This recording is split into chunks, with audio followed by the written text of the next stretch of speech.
Hello everyone, greetings for the day. My name is Astha Gupta and I'll be teaching or I'll be telling you something about object-oriented programming. So the topics which I would be covering in this is what is object-oriented programming, what is object-oriented versus the procedural programming, as well as I will discuss some of the concept of object-oriented programming, that is inheritance, abstraction, polymorphism and encapsulation, with benefits and application of object-oriented programming language. So first of all, we'll discuss why we need object-oriented programming. What is the need of this?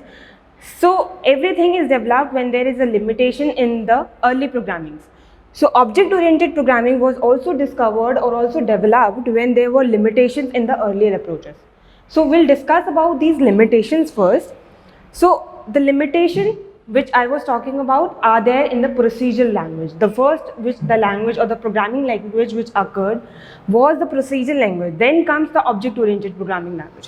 What is this procedural, or I would say procedural oriented language? It can be defined as a programming model which can be derived from structured programming based upon the concept of calling procedure. What is calling procedure? The calling procedure are the functions in which, or I would say the language in which each and everything is done on the basis of functions, where one function calls the other function for its data or for its manipulation or for its output. So procedures are also known as subroutines. Subroutines or the routines or the function, as I was said, the functions are procedures. They both are the similar terms. Simply consist of a series of computational steps to be carried out. The functions consist of the steps, or I would say the algorithm part, the each and every step which has to be completed out to generate a certain output.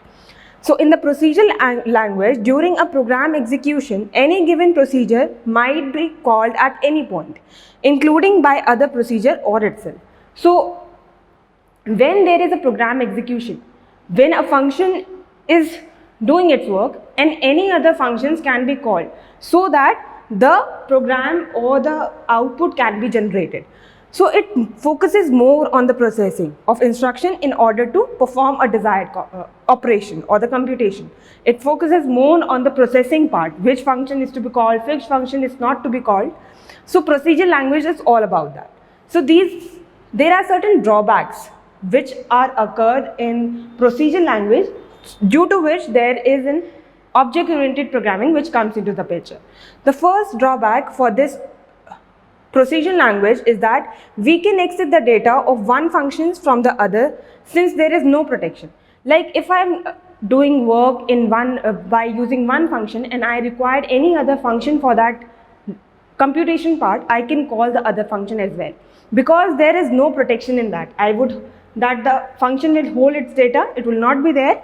It will, if simply I ask for the function, it will simply provide me. Next, if there is a large program which is very difficult to identify what data is used by which function. If for a point there is a large program which has to be computed and it is using n number of functions. So if a function is using another function, so there is or there might be a chance that we find it difficult to identify which data has been used by which type of function. So this is the main drawback of the procedural language.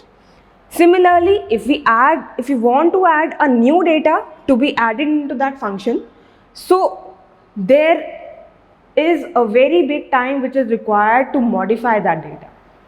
So these are the certain drawbacks which were there in the procedural language, which gives what object-oriented programming language to be discovered. First of all, the object-oriented programming was introduced to overcome the flaws in the procedural approach in the programming. The main motive of building object-oriented programming is the procedural approach, the limitations which was there in the procedural approach. The first, then, such as lack of reusability and maintainability. These two terms are the drawbacks or the limitations of your procedural language, which gives the main idea for developing a new programming language, that is OOPS. It is to combine both data and the function that operate on that data into a single unit. What is the main idea behind building object oriented? What is work is, the first one is it works on data. Yes, and then the function on which that data is operated and the functions that operate on that data. We have the data and the functions there are there which we operate on that data. The object oriented programming, what it does, it combines both data and the functions into a one single unit. One single unit which called as object. It called as the data and the function which are known as object. So object-oriented programming can be defined as a methodology to design a program by using the concept of classes as well as object. So the object-oriented programming language, what is used? It uses the concept of classes and the object. Or I would say these two terms, are the building blocks of object-oriented programming. First one is classes and second is object. If object is there, the class will be there. If class is there, the object will be there. So first we'll define what are these classes and the objects. First, let us compare what are the difference which give object-oriented programming language to be introduced. What are the limitations in that, or what is the basic comparison that why it has been discovered. So first is procedural programming. The procedural programming program is divided into small parts called functions, whereas in the object-oriented programming, the program is divided into small parts called objects. Here you can see that the procedural language contains functions, and in the object-oriented programming there are objects which are able to perform on that data, and that data has been evaluated on that particular function. So procedural programming follows top-down approach. It follows the approach in which the function is divided into various parts, whereas the object-oriented programming based upon a bottom-up approach. What? It considers the data. It considers the various data or the objects to build a program. So it is far more better than this approach, because there might be a chances of, I would say that there would be a chance of error in top-down approach rather than in bottom-up approach. Next, there is no access specifier in the procedural programming. Like I said, there is no data protection. So there is no access specifier in the procedural type of programming. Whereas in this we uses three types of access specifier, that is private, public as well as protected. Now adding new data and function is not easy in the procedural language, and adding new data in the object-oriented programming language is easy as compared to procedural language.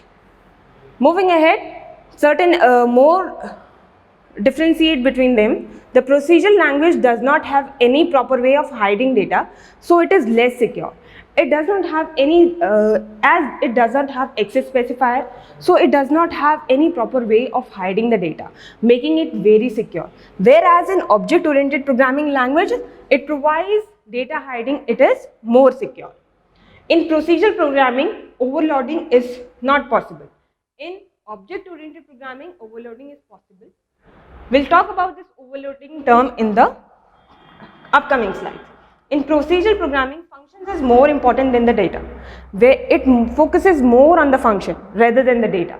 Whereas in this, the data is more important than the functions, because all the work, all the thing is done on the data only. Procedural programming is based on unreal world, where each and everything is considered as instruction or the functions, whereas object-oriented programming is based on the real world. In the real world, each and everything is treated as an object, and object-oriented programming word, or it works on this scenario only. Now the certain examples on which language it works, like C, Fortran, Pascal, Basic, these are the example or the languages where procedural programming is followed. Whereas the object-oriented programming is followed in C++, Java, Python, C# and so on. Now, the OOPS concept. These are the basic building blocks, I would say, the main part of your object-oriented programming. It includes your objects, it includes your classes. As I just said, it is a methodology. OOPS is a methodology which follows, in which the program is built on the basis of your objects and classes.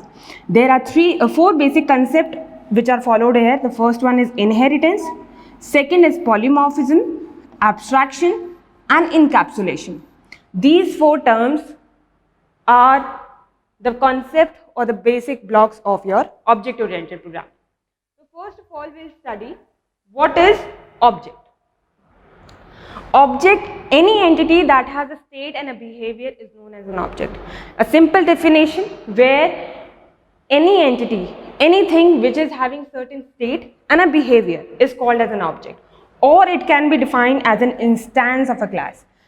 Instance of a class means a class is a collection of objects, so object is there in the class. For an example, a dog is an object because it has states like color, name, breed, etc., as well as behavior like waving the tail, barking and eating.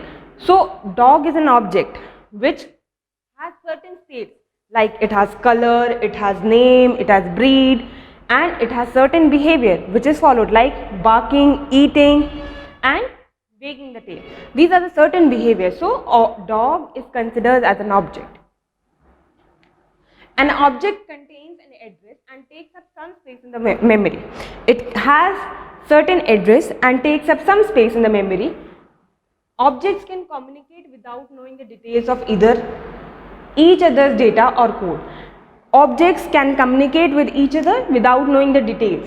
The only necessary thing is the type of message accepted and the type of response returned by the object. The only thing which matters while we consider object is the message which is accepted and the type of response returned by that object. So when a program is executed, the objects interact by sending messages to one another. One object interact with the other objects while sending the messages from one to another. For an example, if a customer and account are to be the object in a program, then the customer object may send a message to account object requesting for the bank balance. There are customers, there are account in a bank, so there are certain objects which inquiry about their bank balance in that bank, or each object contain data and the code to manipulate data. Objects interact without having to know details of each other data and code. It is sufficient to know that the type of message accepted, as I just said, the object message which is to be accepted is known and the type of response which is returned by the object are only which needs to be considered. So this is a basic example, like students in a class, there are certain students and students are the object which are having their names, that is the data are the names, date of birth, their marks, and the function is what all they are doing, that total, average, display, what all behavior they are acting. So students and are the objects in the class. Now what is class? Class, as I just defined, class is defined as a blueprint from which we can create an individual object, or I would say collection of object is called class. If I talk about your particular class, you are a class and a student in that class in an object. So for an example, mango, apple, oranges, member of a class fruit. We have a class fruit where we have objects like mango, apple and orange. So we have, like I was talking about dog in that particular, in the object slide. So dog is an object of a class animal. The first concept of object-oriented programming is inheritance. What is inheritance? Inheritance is a process by which object of one class acquire the properties of object of another class. Like we are acquiring the properties of our ancestors, of our parents. Likewise, in object-oriented programming, a class or I would say the objects of one class are inquiring or are acquiring the properties of other objects. So when in one object acquires all the properties and behavior of a parent object, it is known as inheritance. It provides code. What inheritance provides? It provides code reusability, which means that we can add additional features to an existing class without modifying it.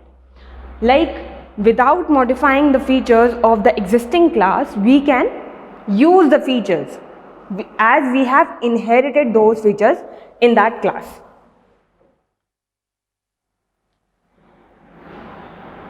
So like for an example, I have bird which have certain attributes like features and certain what type of birds. Then there can be flying birds and non-flying birds. The features of bird class has been inherited to the two types of classes like flying birds and non-flying birds. Also, the features or the attributes of non-flying birds are further inherited by penguin and the kiwi. Or I would say the flying bird attributes are being inherited by robin or swallow. That are the type of birds in this class. So this is a class. These are the objects which are there in that, their attributes which have certain features to inquire or they which behave in the certain manner. That are the attributes or the behavior of a particular type of class. Like flying bird is a class. Object would be all the type of birds which are the non-flying category. So inheritance is some of the features are being inherited by this class from the parent class. Like this class has inherited some of the features from its parent class. Likewise, this class has inherited the features from this, and likewise these class as well. So this is the concept of inheritance.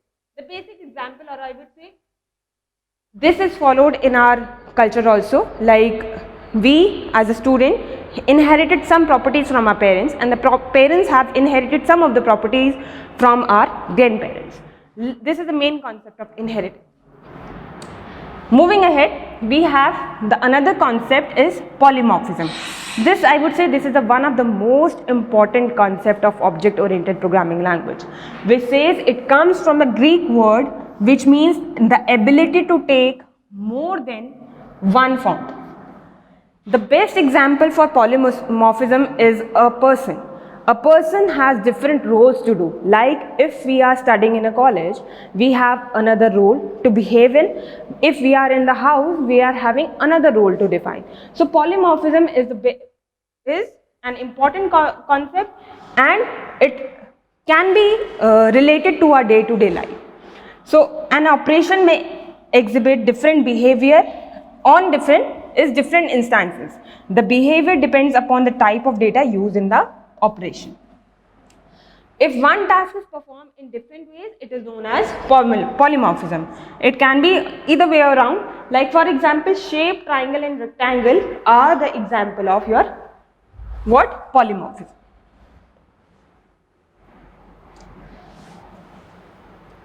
Like shape is a class. Just a second. Like shape is a class, it has a function like draw. It has certain like draw a circle, draw a box or draw a triangle. It is a class which is having a one function draw. It has one name and performing many functions like it can draw a circle, a box or a triangle. This is the concept of a polymorphism. A single function name can be used to handle different numbers, different types of arguments. One name can be used to what? To handle different number of tasks or different number of arguments. Like this is something similar to a particular word having several different meanings depending upon the context.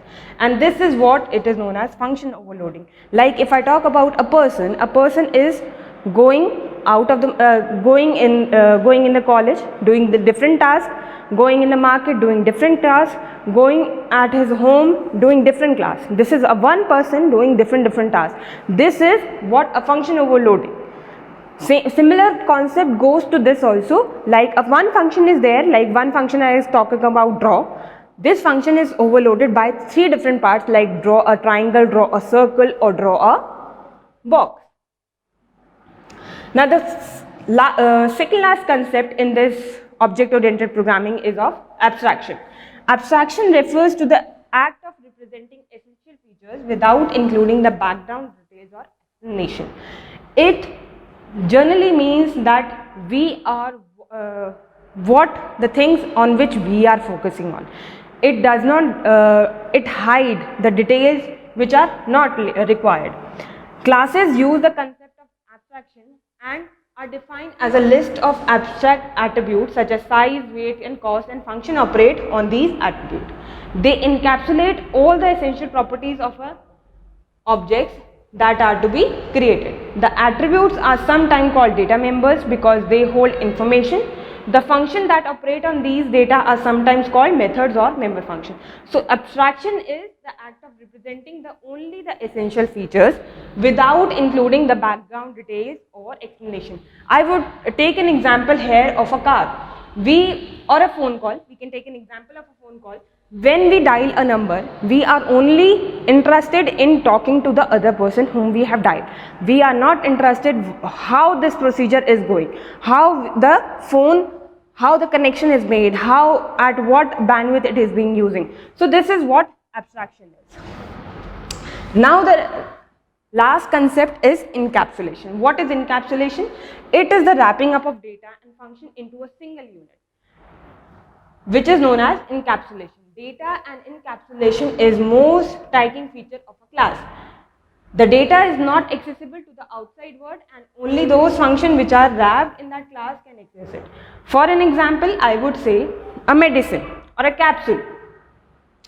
A capsule which has been given to you or suggested or prescribed to you by the doctor, it is a combination of various salts. So encapsulation is or I would say a capsule, which is an example of encapsulation, is wrapped up with the different medicines inside. You are not interested in what are salts it is having. You are only interested with that medicine, which will give you benefit at the end. In the same way, object-oriented programming language also have an encapsulation feature, which have that single unit data in that. It does not tell or it does not have that all the background details in that.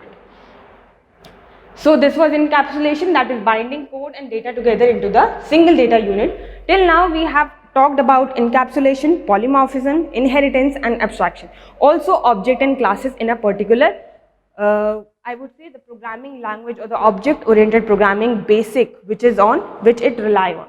Now certain benefits I will talk upon. What are the certain benefits of this is, first, through inheritance we can eliminate redundant code, extend the use. As we use the concept of inheritance, we are already having features of that class which we have inherited. We does not have to use that, or we have a features to not to write that code or a piece of code again and again.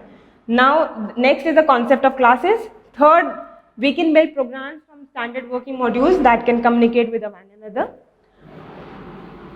Next is the principle of data hiding, which we have, is another benefit of this object oriented. It is possible to have multiple instances of the object to coexist without any interference. It is easy to partition the work in a project based on that particular objects. The data centered design approach enables us to capture more details of the model and can implemental form. So these are the certain benefits. These are certain benefits which are provided by the object-oriented programming language.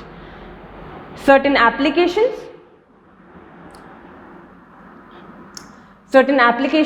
it promises very promising areas of the object-oriented include real-time system. It work on simulation and the modeling, object-oriented databases, hypertext, hypermedia, expertise, AI and expert system. Most affected area of today's scenario, that is AI, or I would say the most researched area is AI, neural networks and the parallel programming. These all are the application, or I would say these all are the concept, or these all are the areas in which these concept has been used, which have been just described. So just a brief one or just a summary about what we have done today, that is objects, classes, inheritance, polymorphism, abstraction and encapsulation, whereas we have discussed about the need or the why we have encountered this language, object oriented programming language, because we have certain type of limitations which were there in the procedural language, which leads to object oriented programming language. We have discussed something. So this was all which we have done. That's all. Thank you.